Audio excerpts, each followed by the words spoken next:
So guys, networking course की video number 39 है। इस वीडियो में मैं आपको टाइप्स ऑफ सर्वर के बारे में बताऊंगा।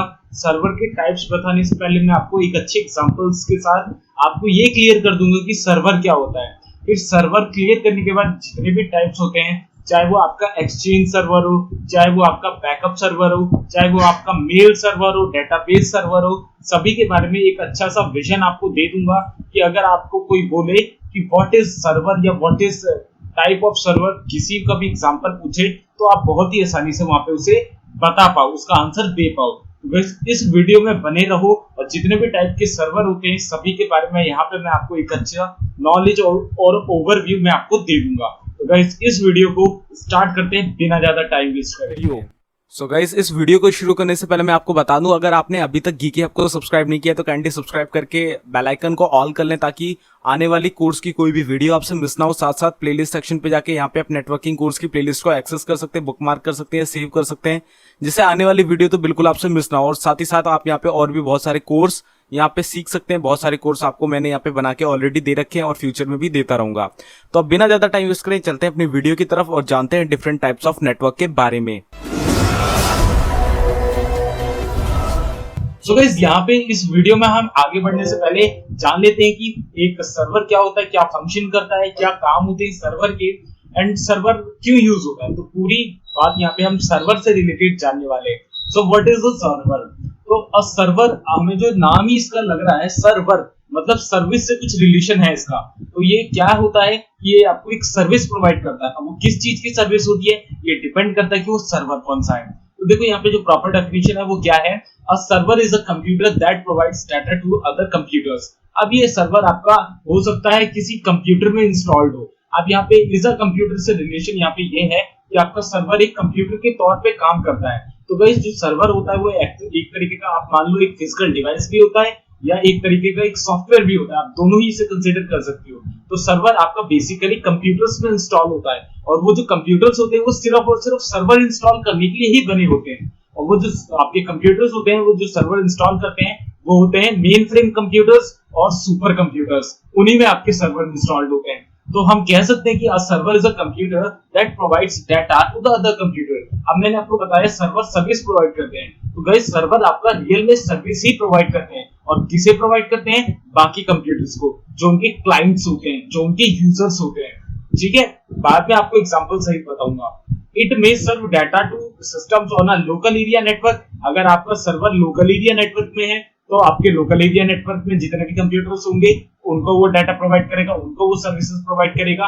या आपके वाइड एरिया नेटवर्क में है, वैन में है, तो वहां पे उनको प्रोवाइड करेगा। तो जहां पे भी जिस हिसाब का वो सर्वर है और उसके जो भी क्लाइंट है या यूजर है उनको वो सर्विस प्रोवाइड करेगा। इट डजंट मैटर कि वो वैन में है, लैन में है या सैन में है। ठीक है, वो सर्विस प्रोवाइड करने के लिए बना है। ठीक है, तो यहाँ पे हमारी जो वेबसाइट्स होती हैं वो भी एक्चुअल में एक सर्वर में ही इंस्टॉल होती है। तो वहां पे स्टोर, जो यहाँ पे हमारी वेबसाइट्स होती हैं वो भी एक्चुअल में सर्वर में ही, जो होस्टिंग ले के रखते हैं हम, उनमें ही जाके स्टोर होती है। और जो होस्टिंग होती है वो कहाँ होती है? वो होती है शेयरिंग होस्टिंग होती है वो, और वो होती है प्रॉपर एक सर्वर में। जैसे हमने GoDaddy से लिया तो GoDaddy का ही एक सर्वर होगा जहाँ पे आपको शेयरिंग होस्टिंग मिली है, और वो शेयरिंग होस्टिंग आपको लीज पे मिलती है, कुछ पैसा आपको पे करना पड़ता है उसकी मेंटेनेंस के लिए। तो इस तरीके से आपके सर्वर एक तरीके का स्टोरेज मीडियम होते हैं, या आपका जो सर्विस प्रोवाइड करते हैं, जो आपकी क्वेरी को रिजॉल्व करते हैं, वो काम करते हैं। तो यहाँ पे मैनी टाइप्स ऑफ सर्विसेज होती हैं, इसमें बहुत सारी सर्विसेज होती है और सर्विसेज के हिसाब से यहाँ पे डिफरेंट टाइप्स के सर्वर्स भी एग्जिस्ट करते हैं। जैसे कि आपका एक वेब सर्वर हो गया। अब वेब सर्वर आपकी वेब रिक्वेस्ट को हैंडल करता है। जस्ट लाइक आप डालते हो google.com, तो google.com जो क्वेरी जब जाती है वो कहाँ जाती है? गूगल के सर्वर पे जाती है। अब गूगल के सर्वर पे गई तो गूगल का सर्वर वहां क्या करेगा? उस क्वेरी को लेगा और उसका सर्च करके उसका जो रिजल्ट होगा वो आपको पास ऑन कर देगा। तो जो रिजॉल्व करने वाली जो वहां पे सर्विस है वो कौन प्रोवाइड कर रहा है? गूगल का सर्वर, गूगल का वेब सर्वर। तो वेब सर्वर आपकी वेब क्वेरीज को रिजॉल्व करता है। ठीक है, फिर आता है आपका मेल सर्वर। अब मेल सर्वर हो गया आपका, जैसे आउटलुक हो गया, जो माइक्रोसॉफ्ट का है, आउटलुक आपका एक मेल सर्वर पे बेस्ड होता है, एक वो मेल क्लाइंट होता है। तो इस तरीके से आपका मेल सर्वर भी होता है जिसमें आपकी ईमेल एक्सचेंज होती है। ठीक है, उनका एक अलग से सर्वर बना दिया जाता है। अब जस्ट लाइक आपने देखा होगा बहुत सारे डोमेन्स होते हैं। अब जस्ट लाइक जो आपका जीमेल है, तो जीमेल में तो @gmail आता है। लेकिन अगर आपने देखा होगा तो कुछ फेमस वेबसाइट्स हैं, जैसे आप मान लो कोई भी ऐसी पॉपुलर वेबसाइट जैसे जिसका अपना खुद का डोमेन है, आई थिंक मैं मान लेता हूँ कोई सी भी, जैसे अमेजोन। अब अमेजोन को कोई चीफ एग्जीक्यूटिव होगा, जैसे रमेश नाम है उसका, तो उसकी जो ईमेल आईडी होगी वो कुछ इस तरीके से होगी, ramesh@amazon.in, ठीक है। तो वो होगी उसकी एक प्रोफेशनल ईमेल आईडी। तो वो जो ईमेल आईडी वो किसके थ्रू से प्रोवाइड हो रही है, वो मेल सर्वर के थ्रू प्रोवाइड हो रही है। और अगर हम कम्युनिकेशन बिल्ड करना चाहे उससे, मेल एक्सचेंज करना चाहे उस आईडी से, तो हमें उस मेल सर्वर पे ही वहां पे कांटेक्ट करना पड़ेगा। तो इस तरीके से आपके मेल सर्वर वर्क करते हैं। इसके बाद आते हैं आपके फाइल सर्वर। अब फाइल सर्वर आपके फाइल शेयरिंग के लिए यूज होते हैं। अब जस्ट लाइक आपका एफटीपी फाइल ट्रांसफर प्रोटोकॉल जो होती है, वो एफटीपी सर्वर भी होता है एक उसका। तो वहां पे सर्वर से कांटेक्ट होता है, फाइल को शेयर कर सकते हैं लोकल एरिया नेटवर्क में। इस तरीके से आपका फाइल सर्वर भी होता है। Each type run software specific to the purpose of the server.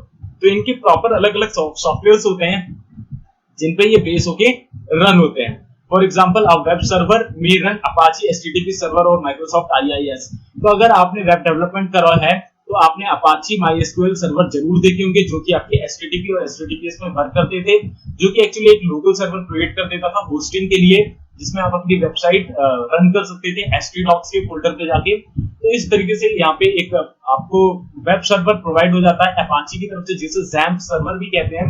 तो एक माइक्रोसॉफ्ट आईआईएस भी आता है। इस तरीके के जो भी सॉफ्टवेयर होते हैं वो आपके एक बहुत ही अच्छे एग्जांपल है वेब सर्वर की। वहीं which both provide access to website over the internet, मैंने बता दिया। A mail server may run a program like Exim और iMail। तो यहाँ पे Exim और iMail एक बहुत ही अच्छा एग्जांपल है आपके मेल सर्वर्स का, जिनके थ्रू आप ईमेल एक्सचेंज कर पाते हो within a domain, which provides SMTP। अब SMTP क्या होता है? Simple mail transfer protocol. अब इसी प्रोटोकॉल के थ्रू हम मेल्स एक्सचेंज करते हैं, मैंने बताया था ऑलरेडी आपको। तो ये प्रोटोकॉल वहां उन सॉफ्टवेयर्स पे वर्क करती है। और वो कौन सी किस पे बेस होती है उनकी सारी सर्विसेज?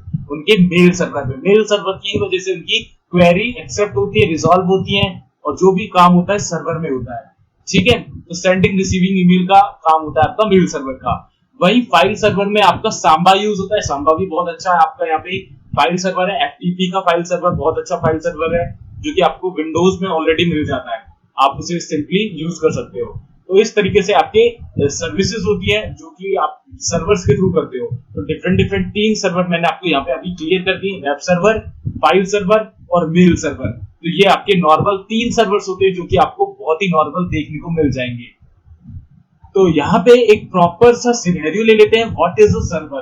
तो गाइस एक्चुअल में कंप्यूटर हार्डवेयर भी आपका सर्वर होता है और प्रोग्राम सॉफ्टवेयर भी आपका सर्वर होता है। तो यहाँ पे आप देख सकते हो सर्वर होता है आपका कहाँ पे इंस्टॉल होता है, वो होता है एक मशीन में। वो मशीन कौन सी होती है? वो कंप्यूटर होता है। वो कंप्यूटर मेन फ्रेम और सुपर कोई सा भी हो सकता है। अगर ज्यादा क्वेरी, ज्यादा लोड होता है सर्वर पे तो सुपर कंप्यूटर होगा वो। अगर थोड़ा बहुत काम है, थोड़ा बहुत क्वेरी से, थोड़ा बहुत लोड है, थोड़ी बहुत हिट्स है, मेन फ्रेम पे भी काम चल सकता है।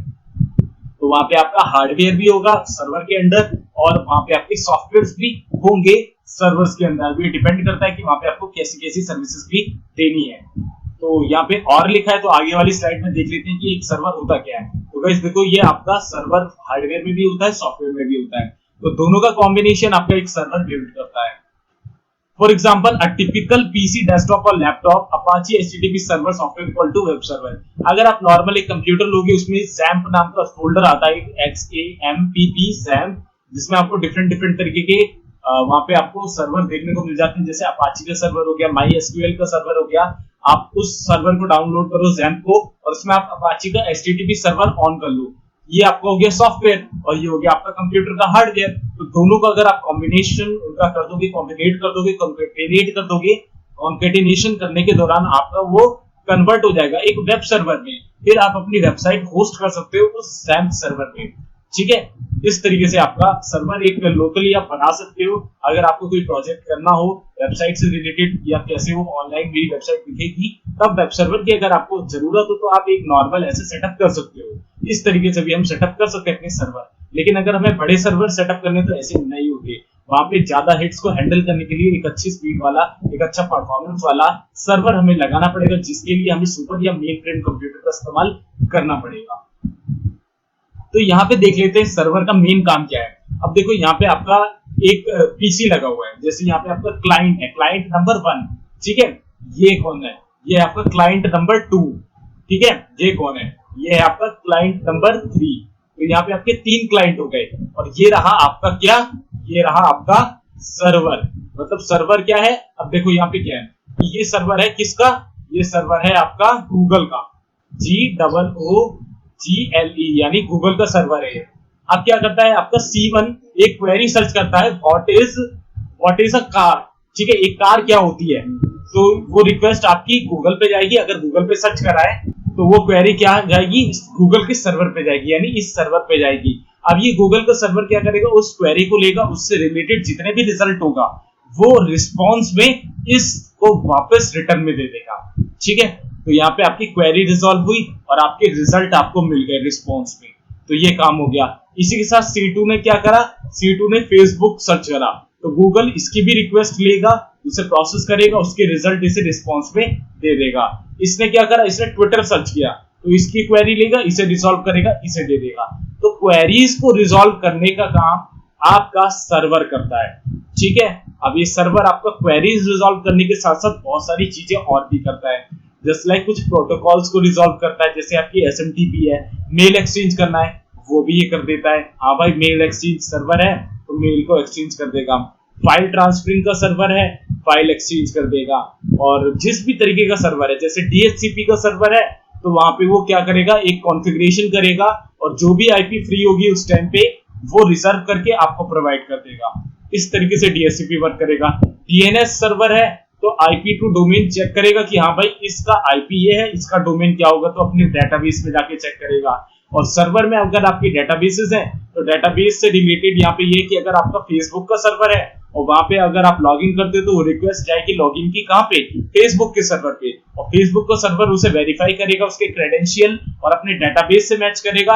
अगर मैच होता है तो वो आपको लॉगिन प्रोवाइड कर देगा। इस तरीके की जो भी क्वेरीज होती है, अब इट डजंट मैटर कि वो सिर्फ एक सर्च रिजल्ट है या कोई फाइल डाउनलोड है या कोई मेल एक्सचेंज है या कोई फाइल एक्सचेंज है, इट डजंट मैटर कि क्वेरी किस टाइप की है, वो सर्वर कर सकता है, रिजॉल्व करेगा जिस तरीके का वो सर्वर होगा, ठीक है। तो एक सर्वर में हर तरीके की कैपेबिलिटी होती है आपको रिजल्ट देने की। तो यहाँ पे देखो आपको रिस्पॉन्स पे सर्विस मिल गई। अब पिछली स्लाइड में क्या था, आपने रिक्वेस्ट भेजी थी तीनों कंप्यूटर से इस सर्वर के लिए, तीनों तरफ से। अब ये क्या है, रिस्पॉन्स में से सर्विस दे रहा है सभी कंप्यूटर्स को ये सर्वर। इस तरीके से आपकी क्वेरी को रिजॉल्व करा जाता है और क्वेरी रिजॉल्व होने के बाद एज अ सर्विस आपको प्रोवाइड कर दी जाती है एक सर्वर के द्वारा। तो यहाँ पे जान लेते हैं टाइप्स ऑफ सर्वर्स के बारे में। तो यहाँ पे आपका कुछ सर्वर्स होते हैं, बहुत सारे सर्वर्स होते हैं एक्चुअल में। मैं हर एक सर्वर के बारे में यहाँ कवर नहीं कर पाऊंगा, लेकिन जितने सर्वर आज तक आपने सुने होंगे आई होप मैं कवर कर लूंगा इस वीडियो में। तो सबसे पहला है आपका एक डेटाबेस सर्वर। अब डेटाबेस सर्वर क्या होता है, तो यहाँ पे आप देखो डेटाबेस सर्विस प्रोवाइड करता है। अब ये डेटाबेस सर्विसेज क्या होती है, अब यहाँ पे एग्जांपल जान लो, माइक्रोसॉफ्ट का SQL जो होती है एक लैंग्वेज होती है डेटाबेस की, जिसे कहते हैं स्ट्रक्चर्ड क्वेरी लैंग्वेज, जो कि आपकी वेब डेवलपमेंट अगर आपने करा होगा तो आपको पता होगा। Oracle के डेटाबेसेस होते हैं और MySQL होता है, तो ये होती है आपकी डेटाबेस के लैंग्वेजेस। अब जैसे आपका फेसबुक का सर्वर है, आपने फेसबुक के सर्वर में अपनी मतलब रिक्वेस्ट भेजी facebook.com, रिजॉल्व होकर आपको फेसबुक की वेबसाइट मिल गई, ठीक है। अब आप वहां पे अपनी लॉगिन डिटेल्स यानी क्रेडेंशियल डालते हैं और आप लॉगिन बटन पे क्लिक करते हो, आपकी वो क्रेडेंशियल वापस से फेसबुक के सर्वर पे जाएगी और उस सर्वर में एक डेटाबेस सर्वर भी लगा होगा, ठीक है। मेन सर्वर में एक डेटाबेस सर्वर भी लगा होगा। वो क्वेरी डेटाबेस सर्वर में पहुंचेगी, वो चेक होगी कि इस नाम का, इस यूजर नेम का या इस ईमेल फोन नंबर का कोई अकाउंट एग्जिस्ट करता है। हाँ भाई एग्जिस्ट करता है, अगर नहीं करता तो वहीं से वो डिक्लाइन कर देगा और वहां पे एरर मैसेज आ जाएगा, this number is not registered, ऐसा कुछ, ओके। अगर वहां पे वो एग्जिस्ट करती है तो वहां क्या होगा, आपको जो आपने ईमेल या फोन नंबर दिया वो मैच हो गया। इसके बाद पासवर्ड की वहां पे जो नीचे की जो इनपुट फील्ड होगी उसे मैच करेगा, क्या पासवर्ड सेम है या नहीं है। अगर वो पासवर्ड गलत है तो इनकरेक्ट पासवर्ड दिखा देगा, अगर सही है तो आपको एज अ रिस्पॉन्स, आपको एक रिस्पॉन्स के तौर पे एक की दे दी जाएगी या एक तरीके का एक सेशन दे दिया जाएगा जो रिक्वेस्ट के रूप में आपके आई थी, उसका रिस्पॉन्स होगा। और वो रिस्पॉन्स जैसे ही आपके वेब सर्वर पे होता हुआ आपके वो जो आपका डिवाइस है उस पे पहुंचेगा, जो आपका वेब ब्राउजर है उस पे पहुंचेगा, वो आपका सेशन स्टार्ट कर देगा और आप लॉग इन हो जाओगे फेसबुक में। तो जो भी डेटाबेसेस है जहां पे आपकी सभी इंफॉर्मेशन जो आप स्टोर कराते हो वो डेटाबेस के अंदर स्टोर होती है, जैसे आपके नाम, फोन नंबर, डिटेल्स, एड्रेस, वो सब एक पूरे रॉ कॉलम बने होते हैं, एक तरीके के एक्सेल शीट आप मान सकते हो, और वो स्टोर होता है आपके डेटाबेस में। जो डाटाबेस होते हैं वो कहां स्टोर होते हैं, डेटाबेस सर्वर पे। तो फेसबुक का यहाँ पे आप एग्जांपल ले सकते हो। इसके बाद आता है आपका वेब सर्वर। अब ये वेब सर्वर क्या होता है, वेबसाइट होस्टिंग सर्वर। अब वेबसाइट होस्टिंग मैंने ऑलरेडी आपको बता दिया, देखो अपाची एचटीटीपी सर्वर आप यहाँ पे यूज कर सकते हो, माइक्रोसॉफ्ट का आईआईएस भी यूज कर सकते हो। तो वेबसाइट होस्टिंग में आपका क्या था कि होस्टिंग क्या होती है, एक तरीके का एक छोटा सा स्पेस होता है, एक स्टोरेज होता है जहां पे आप अपनी वेबसाइट की जो फाइल्स होती हैं, जो .html .css होती है या .asp होती है, .espx होती है या .php होती है, जो वेब पेजेस होते हैं। अब देखो वेबसाइट क्या होती है, collection of multiple web pages forms a website. तो मल्टीपल पेजेस का कलेक्शन आपका एक वेबसाइट कहलाता है। तो वो वेबसाइट कुछ एमबी की होगी, कुछ जीबी की होगी, कुछ एसेट्स होंगे, उसके एसेट्स में क्या होंगे, आपकी पिक्चर्स होंगी, वीडियोस होंगी उस वेबसाइट पे। तो वो एक जगह पे स्टोर होता है एक्चुअल में। एक जो आप यूट्यूब पे वीडियोस देखते हो ये भी एक जगह पे स्टोर है, एक सर्वर में स्टोर है, एक हार्ड ड्राइव में स्टोर है जो कि यूट्यूब के सर्वर में लगी है। तो वो जो सर्वर होते हैं उनमें स्टोरेज होता है और वहीं पे आपकी वेबसाइट स्टोर होती है। और वो जो स्टोर होने वाली वेबसाइट है तो वो कहते हैं जो स्टोरेज हम लेते हैं जो सर्वर पे, उसे हम कहते हैं होस्टिंग लेना। और होस्टिंग का मतलब क्या होता है वहां पे कि एक सर्वर को हमने किराए पे यानी लीज पे लिया है अपनी वेबसाइट को स्टोर कराने के लिए, ठीक है। इसलिए हम वेब सर्वर में होस्टिंग जब लेते हैं तो वो कहां लेते हैं, वेब सर्वर में लेते हैं। आई होप यहाँ पे आपको क्लियर हो गया होगा कि ये वेबसाइट होस्टिंग हम कहां लेते हैं, वेब सर्वर पे लेते हैं। और वेब सर्वर आपको कौन प्रोवाइड करता है, GoDaddy, BigRock और भी आपके हैं HostGator, बहुत सारी वेबसाइट्स हैं, आप जाके चेकआउट कर सकते हो। तो इस तरीके के आपके ये होते हैं। तो मेन कुछ सॉफ्टवेयर है अपाची एचटीटीपी सर्वर, या आप मान लो XAMPP का आपका एक लोकल, अगर आपको चलाना है लोकल होस्ट में आपको अपनी वेबसाइट्स रन करनी है तो XAMPP बहुत अच्छा एग्जांपल है। इसके बाद आता है आपका फाइल सर्वर यानी फाइल सर्विसेज यानी स्टोरिंग शेयर्ड फाइल्स। अब फाइल को आपस में शेयर करना है। अगर आप लैन नेटवर्क में हो, FTP बहुत बड़ा एग्जांपल है, बहुत अच्छा एग्जांपल है फाइल ट्रांसफर प्रोटोकॉल वाला। इसी के साथ साथ सांबा एक सॉफ्टवेयर आता है जो कि बना ही फाइल सर्वर के तौर पे है।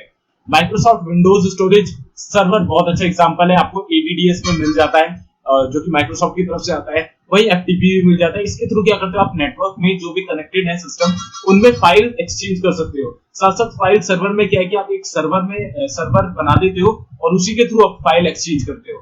जो भी सर्विसेज होती है, जो भी रेस्ट्रिक्शंस होती हैं वो सर्वर करता है। तो FTP इसका बहुत अच्छा एग्जांपल है।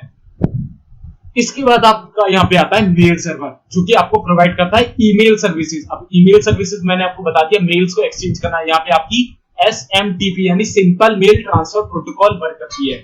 इसका एग्जांपल है आपका माइक्रोसॉफ्ट का एक्सचेंज सर्वर। यहाँ पे आपको कैलेंडर, बहुत सारी चीजें मिल जाती हैं यार, जैसे कैलेंडर्स होते हैं आपके, और भी आपकी यूटिलिटीज जो होती हैं वो सब आपको यहाँ मिल जाता है। IBM लोटस डोमिनो इसका बहुत अच्छा एग्जांपल है। तो इसमें मेल्स को सेंड करना, रिसीव करना, अटैचमेंट्स जो हैं ये सब स्टोर करना, ये कहाँ पे, ये सब स्टोरेज मीडियम कहाँ होता है, एक सर्वर में होता है। वो सर्वर क्या कहलाता है, मेल सर्वर। जैसे आपका जीमेल का जो सर्वर है वो एक मेल सर्वर कहलाएगा, वो नहीं कहलाएगा कि ये कौन सा सर्वर है, वो एक मेल सर्वर कहलाएगा, ठीक है।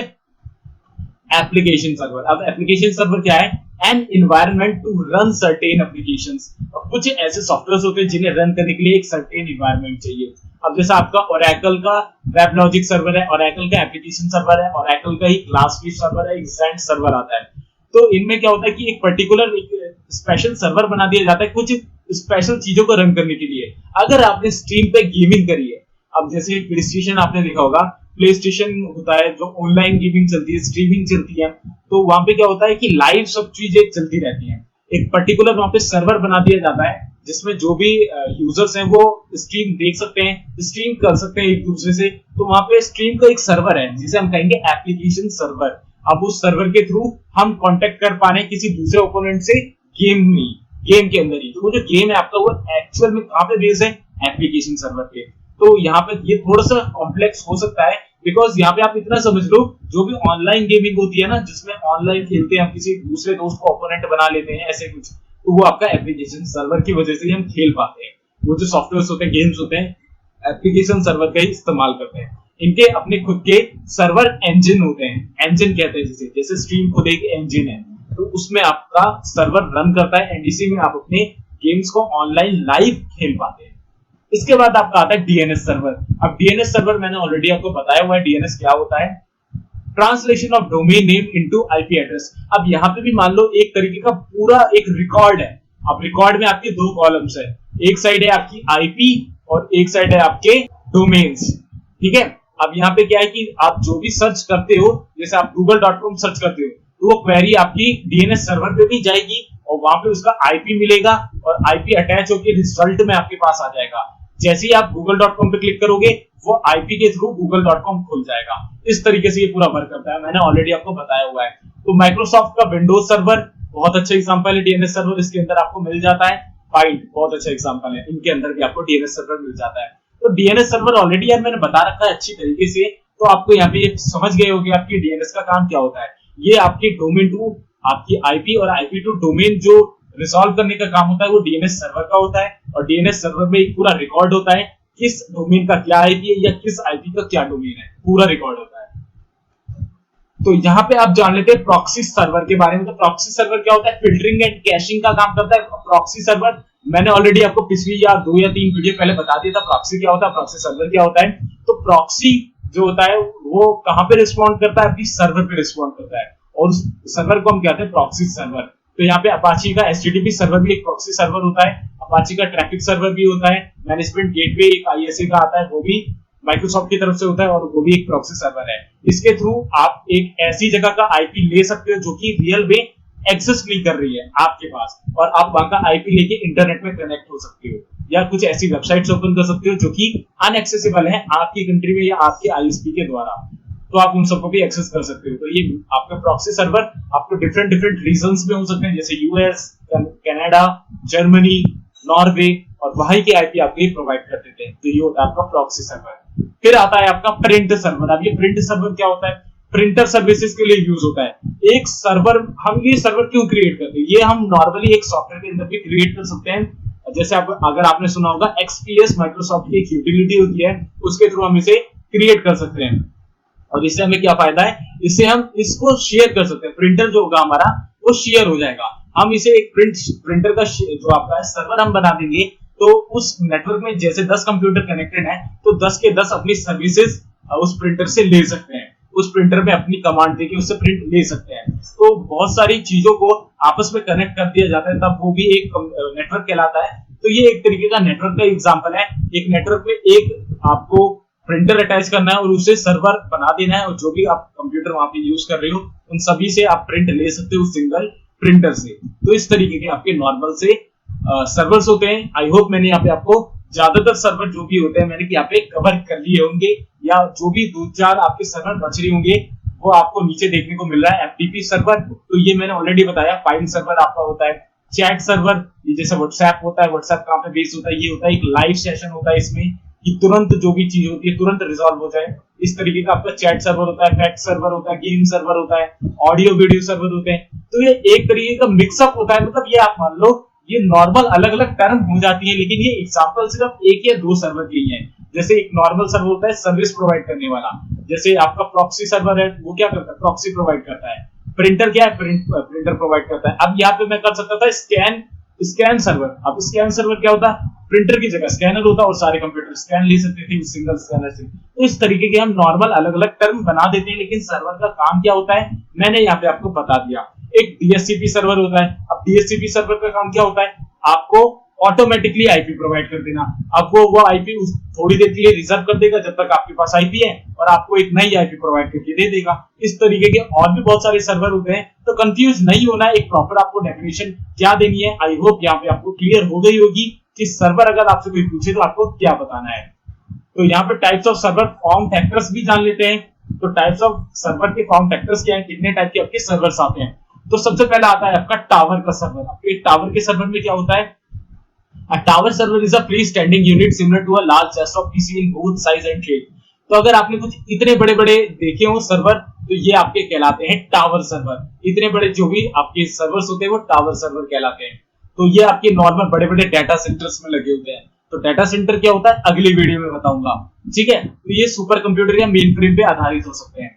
इसके बाद आते हैं आपके रैक सर्वर। अब रैक सर्वर आपके बहुत सारी वेबसाइट्स होती है, जैसे होस्टिंग होती है, उनके लिए सबसे ज्यादा डिजाइन होते हैं। Rack server is specially design to fit within a standard 19 mounting rack. ये जैसे आपकी रैक्स होती है ना, एक अलमारी होती है ऊपर से नीचे तक 15 रैक होती है, खोलो एक एक करके, ठीक है, उस तरीके की रैक की तरह होता है। इसमें आपके हार्ड ड्राइव्स होती है बहुत सारी, क्योंकि स्टोरेज के लिए ज्यादातर यूज होता है। इसके बाद आता है आपका ब्लेड सर्वर। अब ब्लेड सर्वर मैंने बहुत ज्यादा देखे हैं डाटा सेंटर्स पे, तो आप यहाँ पे देख सकते हो तीनों की फोटोग्राफ्स, इन सभी में आपकी हार्ड ड्राइव होती है बहुत ज्यादा अमाउंट पे। तो यहाँ पे सर्वर्स वर्सेस पीसी भी जान लेते हैं। तो सर्वर वर्सेस पीसी, ये रहा आपका सर्वर, ये रहा आपका पीसी, दोनों में डिफरेंस आप देख सकते हो।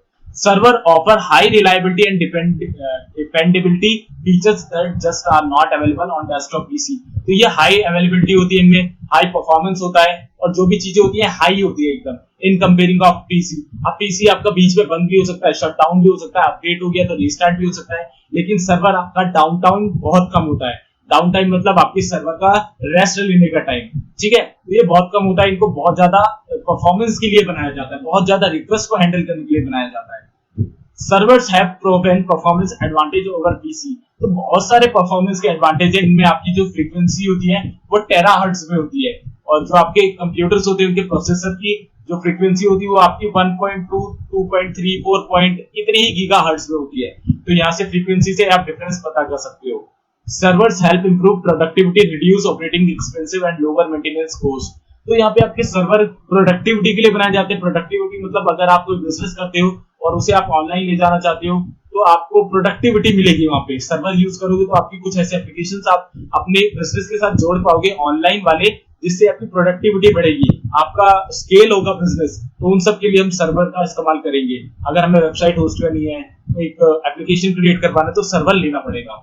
Reduce operating expenses. अब ऑपरेटिंग एक्सपेंसेस इससे कम हो जाएंगे। अब पहले क्या था, हमें मैसेजेस करने थे, मेल करने थे, तो हम क्या करते थे, चिट्ठियां लिखते थे, मेल करा करते थे या पोस्ट करा करते थे। अब क्या है, डायरेक्ट मेल कर देते हैं। तो इस तरीके से आपके अगर खुद का मेल सर्वर होगा तो आप बड़ी आसानी से कर पाओगे। लोअर मेंटेनेंस कॉस्ट, आप लीज पे भी ले सकते हो, और मेंटेनेंस अगर आपने खुद का लगा रखा है तो खुद का इतना बड़ा हमें लगाना नहीं पड़ेगा, क्योंकि हमारा एक छोटा सा ऑर्गेनाइजेशन होगा, इसमें कितनी हिट्स हो जाएंगी, ज्यादा नहीं, बहुत कम।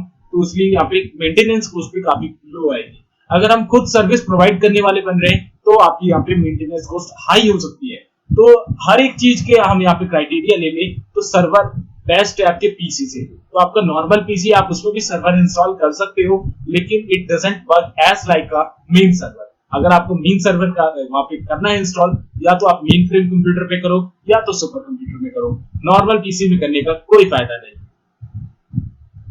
तो यहाँ पे एक्सचेंज सर्वर और बैकअप सर्वर क्या होते हैं, क्या डिफरेंसेस है, ये भी जान लेते हैं, और इसके बाद हम खत्म करते हैं इस वीडियो को। और इस वीडियो के बाद हम जानेंगे डाटा सेंटर्स के बारे में। तो गाइस, एक्सचेंज सर्वर क्या होता है? Microsoft exchange server is Microsoft email, calendering, contact, scheduling and collaboration platform. अब देखो यहाँ पे कुछ इस तरीके की सर्विसेज आपको प्रोवाइड हो जाती हैं। कौन कौन सी? कैलेंडरिंग, ईमेल, कॉन्टैक्ट, ठीक है।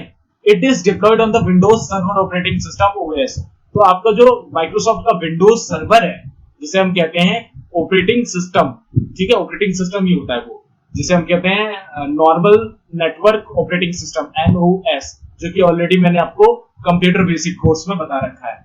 फॉर बिजनेस यूज, ये बिजनेस यूज के लिए होता है। Microsoft design Exchange server to give users access to the messaging platform from mobile devices, desktop and web based system. Telephone capabilities in Exchange server support voice messages. अब यहाँ पे आप exchange server का example मान लो WhatsApp का। तो WhatsApp में क्या होता है, आप ग्राफिक्स को इंटरचेंज कर सकते हो, इंटरचेंज नहीं मतलब एक्सचेंज कर सकते हो, वीडियोस एक्सचेंज कर सकते हो, पिक्चर्स एक्सचेंज कर सकते हो, और म्यूजिक एक्सचेंज कर सकते हो, वॉइस कॉल कर सकते हो, वीडियो कॉल कर सकते हो, मैसेजेस सिंपली एक्सचेंज कर सकते हो।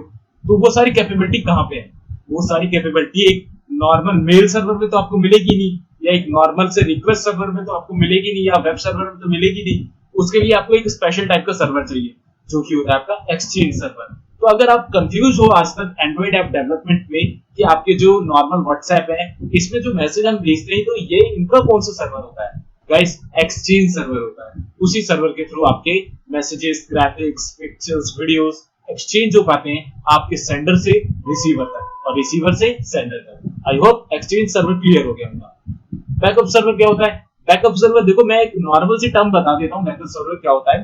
वैसे तो आपको बैकअप से ही पता चल गया होगा कि बैकअप सर्वर क्या होगा, लेकिन मैं आपको यहाँ पे एक क्लियर विजन दे देता हूँ। अगर आपने माइक्रोसॉफ्ट ऑफिस सॉरी माइक्रोसॉफ्ट का जो सर्वर आता है आपका 2012-16, इनके खुद के पूरे कोर्सेज होते हैं, मैं लाऊंगा इस चैनल पे। तो उनमें क्या होता है, हमें एडीडीएस बनाना पड़ता है, एक्टिव डायरेक्टरी डोमेन सर्विसेज, और वो कहाँ बनता है, आपके माइक्रोसॉफ्ट के सर्वर पे, जो सर्वर होता है उसके अंदर बनता है। तो एडीडीएस जब हम बनाते हैं तब हम वो जो डोमेन होता है हमारा, उसमें हम उस सर्वर का एक बैकअप भी लेते हैं, ठीक है। तो उस सर्वर को हम कहेंगे बैकअप सर्वर, या हम किसी भी सर्वर का नॉर्मल बैकअप लेते हैं उसे कहते हैं बैकअप सर्वर। तो देखो, a backup server is a type of server that facilitates data file application and or database backup. It has both hardware and software capabilities, so you can manage and recover your backups. It can be locally based on a remote backup server. When it comes to cloud deployment, a remote backup server is used. अब देखो, आपका एक normal सा server है, अब just like आप मान लो Google का एक सर्वर है, अब वहां पे आपके जीमेल के सारे जो भी ईमेल हैं और पासवर्ड है वो स्टोर है। तो गूगल क्या करेगा, उस सर्वर का एक कॉपी बना के रखेगा, उसका एक मिरर बना के रखेगा, ताकि किसी केस में उस सर्वर में आग लग जाए, फूक जाए, या उसकी हार्ड ड्राइव क्रैश हो जाए, या कुछ और सीन हो जाए, तो वहां पे क्या होगा कि आपका डाटा कभी भी लूज नहीं होगा। आपने आज तक देखा होगा किसी भी बड़े ऑर्गेनाइजेशन में कभी भी आपका डाटा ऐसा नहीं हुआ होगा कि लूज हो गया होगा, आप वापस से उसे फेच नहीं कर पा रहे होंगे, बहुत ही रेयर केस होगा, ठीक है। तो वहां पे क्या होता है कि वो आपका एक बैकअप बना के रखता है, एक दूसरा सर्वर बना के रखता है, सेम बिल्कुल उस सर्वर जैसा, और लाइव उसमें जो आपका मेन सर्वर में अपडेट हो रहा है उसमें भी अपडेट होता रहता है। तो अगर किसी केस में उस मेन सर्वर की कोई हार्ड ड्राइव खराब हो गई या पूरा ही सर्वर खराब हो गया, तो फटाफट से वो जो आपका कंट्रोल होता है ना, जो उस सर्वर में हो रहा होता है, जो कॉन्टेक्ट बना होता है, वो कॉन्टेक्ट आपके बैकअप सर्वर से हो जाएगा, ठीक है। और इसी बीच आपका मेन सर्वर एक्सचेंज कर दिया जाएगा, उसमें नई हार्ड ड्राइव लग जाएगी या नया सर्वर लग जाएगा, और आपके बैकअप सर्वर से सारा डाटा कॉपी करके उस मेन सर्वर में कॉपी कर दिया जाएगा, और फिर आपका बैकअप सर्वर से वो कॉन्टेक्ट दोबारा से उस सर्वर में कर दिया जाएगा। तो इससे क्या होगा, एक बैकअप बन के रखा रहता है कि आपका डाटा अगर उस मेन सर्वर से डिलीट हो गया तो आपका बैकअप मिलता रहे, तब तक आप उस मेन सर्वर को रिप्लेस कर दो, वापस से अपना डाटा बैकअप से कॉपी कर लो। तो इस तरीके से आपका बैकअप सर्वर होता है, पूरा इंफ्रास्ट्रक्चर डिजाइन होता है। तो आई होप यहाँ पे इस वीडियो में सर्वर से रिलेटेड सारी क्वेरीज का मैंने यहाँ पे आपका बखूबी आंसर दे दिया होगा। So I hope guys you got the point of the video. Server के बारे में इस वीडियो में दी गई सभी इंफॉर्मेशन आपको पसंद आई होगी, नॉलेजेबल लगी होगी। अगर थोड़ी सी भी नॉलेजेबल लगी है तो यार एक लाइक कर देना, कोई भी कमेंट हो, सुझाव हो, क्वेरी नीचे कमेंट कर देना। सो गाइस मैं मिलता हूं आपसे अगली वीडियो में, जहां हम पढ़ेंगे डाटा सेंटर्स के बारे में, डाटा सेंटर्स कैसे होते हैं, क्या फंक्शनैलिटीज होती हैं, क्यों डिजाइन होते हैं, पूरी जानकारी जानेंगे डाटा सेंटर्स के बारे में। तो गाइस मैं मिलता हूं आपसे अगली वीडियो में, तब तक के लिए good bye, take care, stay healthy and jai Hind.